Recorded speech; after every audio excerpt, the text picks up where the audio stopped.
What's going on, everybody? Welcome back to another episode of Cambo Kitchen. And today I'm going to show you how to debone and roast half of a chicken. First thing that you're going to want to do is take out the wishbone. The wishbone you can think of as the collarbone for the chicken. And what that's going to do is let you cut a large piece of breast without losing some of the meat. So what you're going to want to do is take your finger and just feel the bone, and then use the tip of your knife and just cut on both sides. It's basically a V right by the neck, and you just use your finger and just kind of yoink it out. There's a piece, it broke in half, but at least that's going to allow me to get a clean cut. Once you have the wishbone removed, next thing we're going to do is slice right down the middle. And there's a big bone running down the center. It's called the keel bone, and your knife is going to end up on one side or the other. Mine ended up on the left side. And I'm just using the tip of my knife, and I'm making shallow strokes. And I'm just working my way all the way down, kind of working around the bones. Now let the bones kind of be your guide, and they'll show you where the joints are. And you can see the wing joint right there. And then what I do with the leg joint is I just kind of pop it up like that. See, and it kind of dislocates, and that leg bone, that thigh bone, comes right out. And there's the joint for the wing. And you're just going to use the tip of your knife and just work slowly and make cuts right through that joint, okay? And then you're just going to cut straight down, cut away the skin. And then just use your hand as much as you can. Use the tip of your knife and just kind of work your knife to detach the thigh from the body. Now, you're definitely not in a hurry. Take your time and make it as nice as you can. The more you do, the better you get. Now, once you have the half chicken removed, you're going to want to remove the tip of the wing. And you just grab it with your hands, you extend it, and you cut right below that middle joint. You cut away the tendons, and then you just snap it back. And it usually comes out pretty clean. If you have difficulty, you can use a towel and grab the tip of the wing, and then just snap it with a towel. I used my hands. It didn't come out perfect, but it's still okay. And then you just use both hands, snap, and you pull. And there you have it. There's a little excess meat that you just trim away. And if you want that cartilage removed, you can just cut it with your knife. Now we're going to debone the half chicken. What we're going to want to do is just clean up some of the excess skin. And you want to use your hand to feel to make sure there's no cartilage remaining. And we're going to debone that thigh. I use the tip of my knife and I cut on both sides of the bone. As you can see, always use the tip of your knife for small finesse work like this. And then I'm going to use that knife tip to cut down the leg. And what I do right there is I just make a circular cut around the bottom of the leg to cut all the tendons, so it just removes easier. Keep on working the tip of your knife and use your fingers. Your fingers will fit underneath the bone eventually, and they'll allow you to kind of cut away. Now, most restaurants that you see will leave this bone in. I like to remove it because it makes the chicken easier to eat, which for me is way more enjoyable, and it cooks way faster. You don't lose any flavor at all. I mean, it's still the boned out leg and thigh, and it's so delicious. This preparation also is a little more elegant because it doesn't have as many bones. So I left a little of the cartilage remaining in the thigh, and I just used the broad stroke of my knife to cut that away without poking a hole in the skin, which is really important.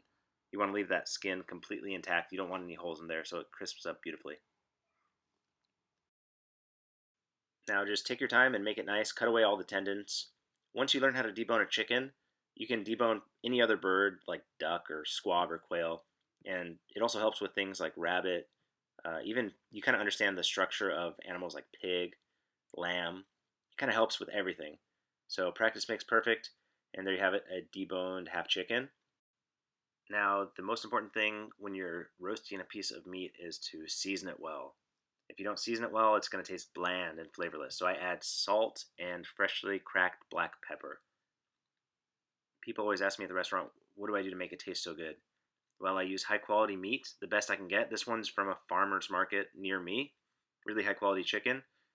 And I just respect it by adding salt, pepper, cooking it well, attention to detail. Nothing special.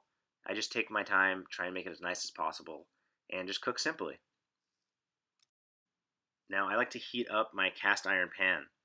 Add some oil, preferably sunflower or grapeseed, and put skin side down. Let it crisp up for a minute or two, and then in a hot oven for 10 to 15 minutes, skin side down. Cooking it skin side down is going to crisp up the skin while keeping the flesh tender and juicy. Now crush a little garlic and pick a little thyme leaf. I like to add that to the pan after it comes out of the oven. Now this chicken just came out of the oven after about 10 minutes. I add the herbs to the pan. I added a little bit of butter, and I'm just going to flip the chicken over. It's like 95% cooked. It's still a little undercooked, but the heat from the pan is going to carry over and cook it perfectly. Now I just spooned that beautiful, flavorful, buttery chicken fat, garlicky flavor all over the meat, and that really gives it such a good flavor. And you can just see it looks really, really, really, really good. Now I add a squeeze of fresh lemon, and that's really going to add a ton of flavor, and that's going to kind of balance out the salt and the fat, and I think it tastes delicious. You can leave that out if you'd like, but I add a squeeze of lemon, and I spoon that over the chicken meat with that garlic and thyme and butter. So good. Now put that on a plate and let it rest. It's still cooking. It's still very, very, very hot, and that 95% cooked chicken is going to carry over to 100%. I chose to keep it a little bit undercooked when I flipped it in order to have a really juicy chicken. If I cooked it all the way in the oven and then flipped it over, it would be a little overcooked. Now that the chicken has rested for about 4 or 5 minutes, it's time to slice. I like to separate the thigh from the breast, and I use long, thin strokes with my slicing knife, and I hold the skin with my fingers so it doesn't tear, and I just cut right through the breast. I do the same thing with the thigh. And once you have this technique down, you can serve this chicken with anything you can think of. Any kind of roasted vegetable, any kind of boiled blanched vegetable, any kind of grain, mashed potatoes, pasta, any kind of sauce, you name it. And to plate it up, I just place the thigh pieces on the bottom of the plate, and then I put the breast right on top. And you can see that breast is not stringy at all. It's really, really juicy and flavorful. And I use the sauce left over in the pan, and I just put that right on top of the meat, and it adds tremendous flavor. You have those beautiful garlic pieces that have been roasted. It's so good. It's healthy. It's just the best chicken that I've ever had. So give this a try. Let me know what you guys think. If you have any questions, leave them in the comments below. And stay tuned for next week's episode. Thank you guys.